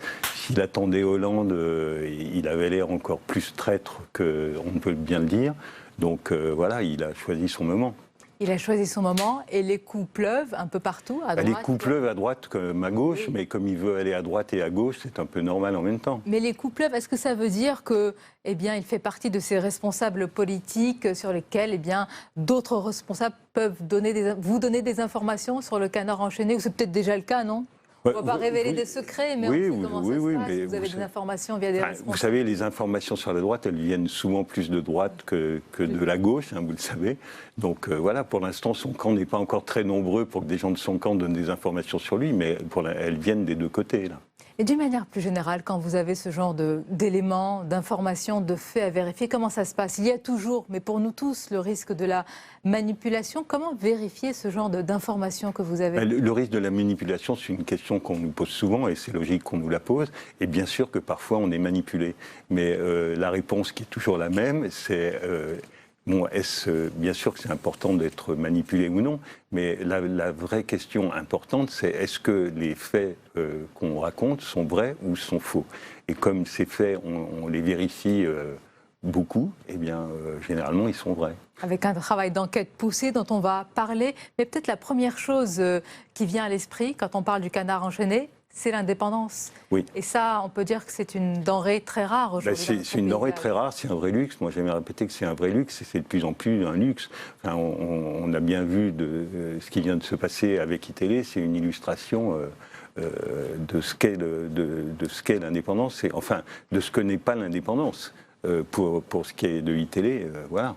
Et vous vendez toujours très bien. Combien d'exemplaires déjà? Les ventes, je vous donne les derniers chiffres, c'est 400 000 exemplaires, un tout petit peu plus. 70 000 abonnés à peu près? Voilà, à peu près 70 000 abonnés.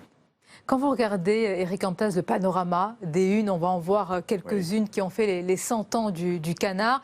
Est-ce qu'il y a une évolution des scandales retentissants? Est-ce que l'origine, les ressorts du scandale sont toujours les mêmes? Le scandale politique, l'argent, la corruption? Oui, c'est un peu... Bon, les ressorts sont toujours les mêmes, mais je sais pas, je fais souvent cette comparaison de dire c'est un petit peu comme l'amour, les ressorts sont toujours les mêmes et ça marche toujours, on y croit toujours, donc voilà.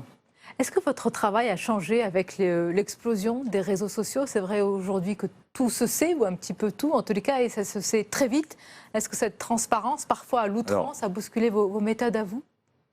Cette outrance n'a pas bousculé nos méthodes à nous, elle nous a peut-être renforcés dans nos méthodes, parce que dans cette espèce de flux, de flot d'informations absolument gigantesques, le Canard reste une sorte de repère, hein, une sorte de panneau indicateur, parce que les gens sont abreuvés d'informations sur le net et se disent, bah, tiens, qu'en dit le Canard? Donc on garde ce rôle-là. Et c'est vrai que nous, on n'est pas beaucoup sur les réseaux sociaux. On annonce... C'est important, oui. Quand j'ai dit ce soir à des confrères et des amis que je vous recevais, on m'a dit Éric Antas, mais c'est vraiment le cœur de l'investigation, comme on aime au Canard enchaîné. Est-ce que, vous avez cité les réseaux sociaux ou Internet, est-ce que Mediapart, qui est sur Internet, bouscule un petit peu vos méthodes? Parce que c'est vrai aujourd'hui, on ne va pas faire une concurrence.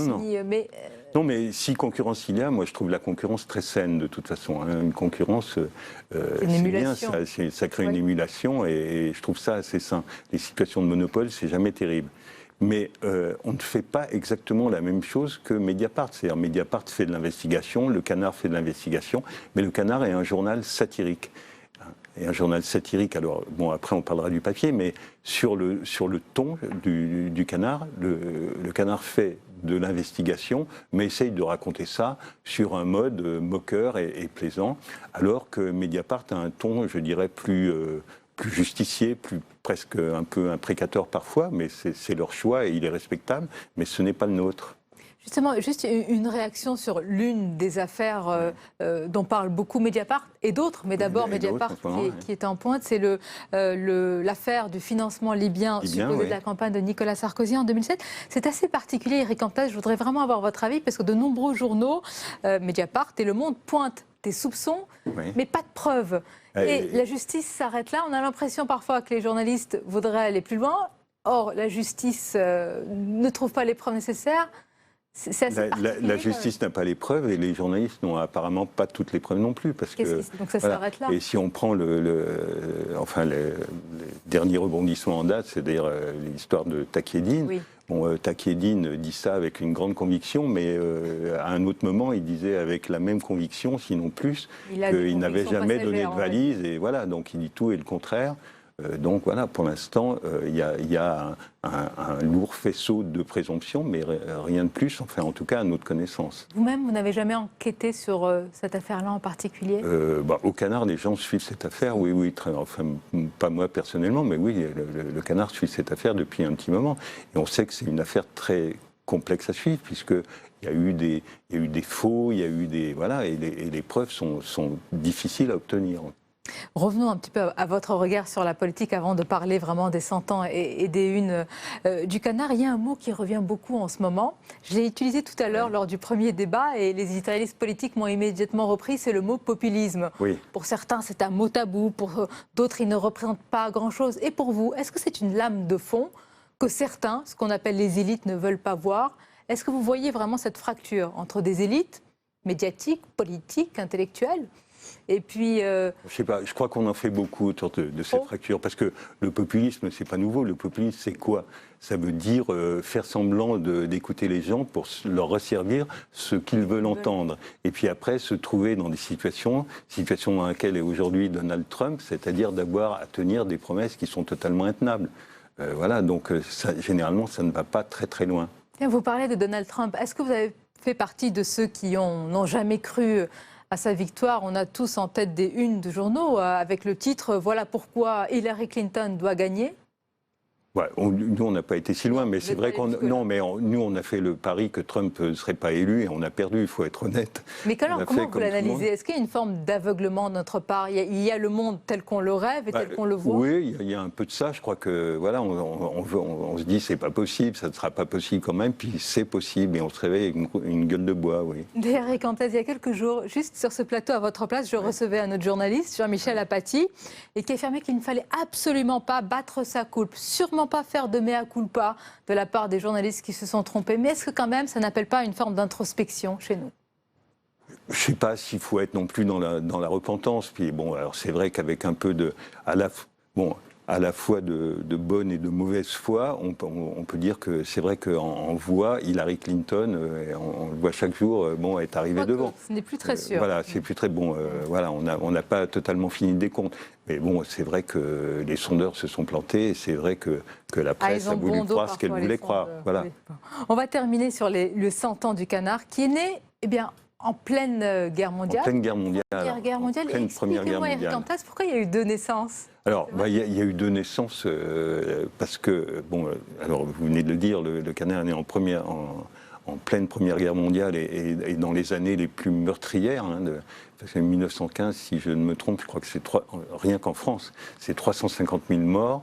Et 1916, ça doit être 250, 240 ou 250 000 morts. Donc, c'est pas une ambiance très festive. Et voilà, donc le Canard est né dans cette ambiance pour lutter contre ce qu'on appelait à l'époque le bourrage de crâne. On les aura tous à Berlin. On voit au moment où vous parlez, la première une, on va la revoir à nouveau. Oui, contre le bourrage de crâne. C'était la mission première du Canard. C'était la mission première du Canard, mais le Canard, à l'époque, était déjà indépendant. À l'époque, c'était un petit journal. Il s'est lancé, le fondateur a lancé ça avec son épouse, qui livrait le journal à vélo et qui aidait à le faire, et un dessinateur, et ils étaient à 3.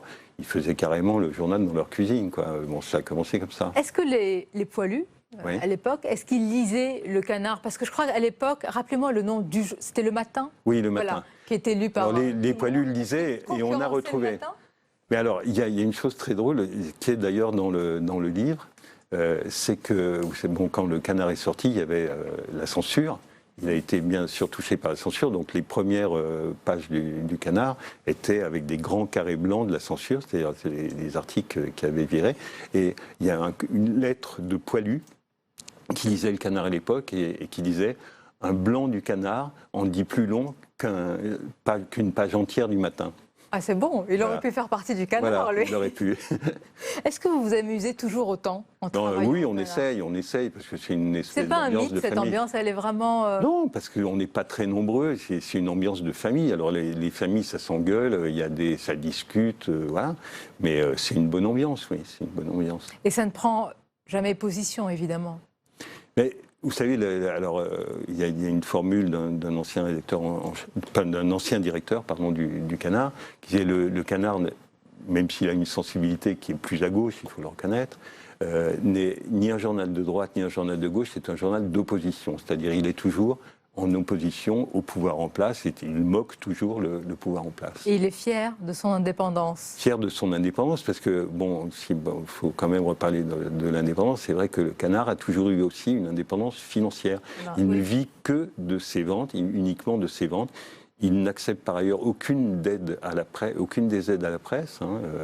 Il les refuse toutes et il continue à vivre comme ça. Et aujourd'hui, on sait très bien qu'il n'y a pas de censure, mais si autocensure il y a ou si pression il y a, c'est les pressions qui sont bien sûr économiques. Ce sont les pressions des annonceurs. Alors, comme le Canard vit sans publicité, il est à l'abri de ces pressions-là. Ça fait 2 fois que vous revenez sur le sujet. Parfois aussi, j'allais dire, ces hommes d'affaires ou ces femmes d'affaires qui reprennent les journaux, les font vivre. Oui. On peut ne pas être d'accord avec la ligne éditoriale, mais ils injectent aussi de l'argent. Est-ce que ce modèle économique où il y a, alors on va les citer, ils sont très nombreux dans le milieu de la presse. Non, mais ce modèle économique, bien sûr, ce modèle économique participe à faire vivre, mais il a ses limites, et ces limites, on les voit, et on les a vues avec ce qui s'est passé sur iTélé, quoi. Ça veut dire je suis propriétaire de la chaîne et je fais ce que je veux et je passe qui je veux et si vous n'êtes pas content, vous partez. Et vous n'avez pas du tout ce problème. Non, on ne l'a pas et c'est vrai qu'on mesure chaque jour le luxe dont nous bénéficions. On est en train de voir là de nombreuses, les téléspectateurs voient de nombreuses unes passer. Il y en a une qui est passée, on va peut-être la revoir, avec Cabu, évidemment. Là voilà, allez les gars, ne vous laissez pas abattre. J'imagine que dans ces moments-là, des unes comme celle-ci, elles sont particulières à faire. Ben là, on a mourir de rire. C'est ça aussi l'esprit. Voilà, c'était tout ça. C'est l'esprit Canard. C'est l'esprit Canard. Mais on parlait tout à l'heure du fondateur du Canard enchaîné, et il a dit ça vraiment au départ du journal. Il disait quand quelque chose me scandalise, ma première réaction est de m'indigner, ma seconde réaction est d'en rire. C'est plus difficile, mais c'est plus efficace. Et on reste toujours sur cette ligne-là. Est-ce que le Canard, justement, aujourd'hui, fait partie du patrimoine français? Oui. Vous le considérez ainsi? C'est un petit peu prétentieux de dire on fait partie du patrimoine, de même que les gens disent le Canard est une institution. C'est notre mémoire, peut-être. Oui, il fait partie de la mémoire. En tout cas, dans ce livre de 100 ans, on voit qu'il s'est inscrit dans l'histoire de ces 100 ans. Ce qui est formidable, regardez Eric Hamptaz, pour les dessins, ils en disent presque autant, sinon plus, qu'un article. Mais oui, mais parce qu'au Canard, les dessinateurs sont considérés comme des journalistes à part entière, c'est-à-dire il arrive même, comme vous venez de le dire, que des dessinateurs traitent un sujet et qu'il n'y ait pas d'autre article que ça dans le journal, c'est-à-dire un sujet peut être traité par le dessin. Abordé par bien sûr, parce que parfois, c'est vrai qu'un dessin, on dit beaucoup plus qu'un long article. Et des dessins, des articles incroyables, des unes chocs, retentissantes, d'autres aussi parfois émouvantes. Voilà, c'est la longue histoire qui va se poursuivre évidemment. Et puis on vous souhaite une longue vie. On espère le bicentenaire. J'espère qu'on sera là pour le prochain. Attends, le voici, je vais le montrer. C'est lourd. Téléspectateurs. 2,4 kg. Vous l'avez pesé? On l'a pesé chez un boucher quand on l'a reçu. On l'a pesé. Ça fait combien que vous êtes au Canard, Eric? Longtemps. Je suis arrivé en 1978. On y est tellement bien qu'on ira. Oui, c'est pas une maison dont on s'invente facilement. Vous avez raison. Voilà. Merci en tous les cas. Merci à vous, en tout cas, de nous avoir plaisir. invités. Merci. Merci encore. On arrive presque à la fin de cette émission, mais d'abord, le best-of Public Sénat.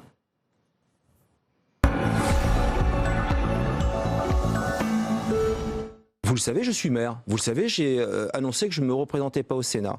Mais vous connaissez aussi ma combativité, ma détermination à ne pas laisser faire n'importe quoi demain dans notre pays. Eh bien moi, je prends mes responsabilités. Quels qu'en soient demain les contours. Et contrairement à beaucoup de députés, néo-députés, je ne jette pas l'éponge. Votre réponse ? Et donc, après ce débat avec mes militants, oui, je serai candidat aux élections législatives dans la 9e circonscription du Val-de-Marne. Vous confirmez ? Je vous le confirme. Auteur d'un rapport sur le défi que pose au niveau européen la crise migratoire, Gaëtan Gors fait de la pédagogie auprès de la population et des demandeurs d'asile pour désamorcer les tensions. On est dans un département ici où beaucoup de gens vivent avec de tout petits moyens. Et donc le fait d'utiliser de l'argent pour aider des personnes qui viennent de l'étranger peut poser question pour ces personnes. C'est pour ça que c'est très modeste. C'est pour qu'il n'y ait pas de polémique. Alors c'est jamais assez. Je suis bien d'accord qu'on pourrait et qu'on devrait, si on pouvait faire mieux.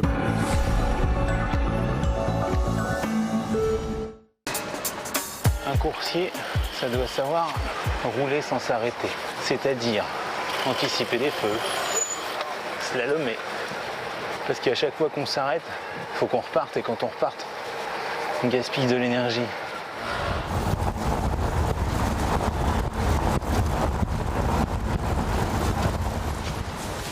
Il y a un moment où voilà, on se pose, on réfléchit et on s'aperçoit qu'en effet, oui, ce boulot-là, c'est un boulot de dingue et qu'on n'est pas du tout indépendant, quoi. Enfin, c'est pas nos clients, c'est pas notre nom qu'on porte sur nous. Un jour, je passe un coup de fil à un ami qui est juriste et j'appelle ce juriste et je lui explique ma façon de travailler. Il me dit « Mais Jérôme, t'es salarié en fait ». Pour quelqu'un qui connaît le droit du travail, pour quelqu'un qui connaît les textes, dans ton contrat, tu as tous les éléments du salariat. Et c'est là qu'il m'a expliqué ce que c'était qu'un lien de subordination. Stéphane Ravier, vous êtes aussi maire du 7e secteur de Marseille, où vous êtes beaucoup remis en cause en ce moment. Il y a eu un grand papier dans Libération. Aujourd'hui, on vous surnomme le dictateur nord-phocéen, fustige votre amateurisme. Que répondez-vous aux détracteurs ? C'est un papier de Libération, qui est un quotidien qui s'est déclaré depuis longtemps. Mais ceux qui le citent font partie ou faisaient partie de vos équipes. Un adversaire du Front National, oui, il y a 5 ou 6 personnes qui sont parties. Les enfants gâtés de Stéphane Ravier, en réalité, vous savez, la majorité qui compose cette mairie de secteur, eh bien, comporte encore 29 élus. Donc la mairie de secteur travaille au service des habitants des 13e et 14e arrondissements et elle travaille bien et elle travaille mieux. Tout va bien, hein, donc Stéphane Ravier. Tout va très bien, au-delà de l'agitation médiatique qui est déjà en train de retomber. Les stratégies qu'on a bien senties avec Franck Louvrier et Gilles Boyer de l'un et l'autre des deux favoris actuels de la primaire de droite expliquent leur positionnement. Bien évidemment que Nicolas Sarkozy a davantage attaqué Alain Juppé pendant la campagne, mais de manière, pas comme Fillon et Le Maire l'ont fait à un moment donné avec l'un et l'autre. Il l'a fait de manière subliminale, il l'a fait de manière indirecte, mais il l'a fait parce qu'il était l'outsider. Et bien évidemment que Alain Juppé, qui adopte une autre posture et est en tête dans les enquêtes pour le moment, eh bien, choisit une stratégie beaucoup plus calme et placide, celle de celui qui mène 2-0 et qui attend la fin du match.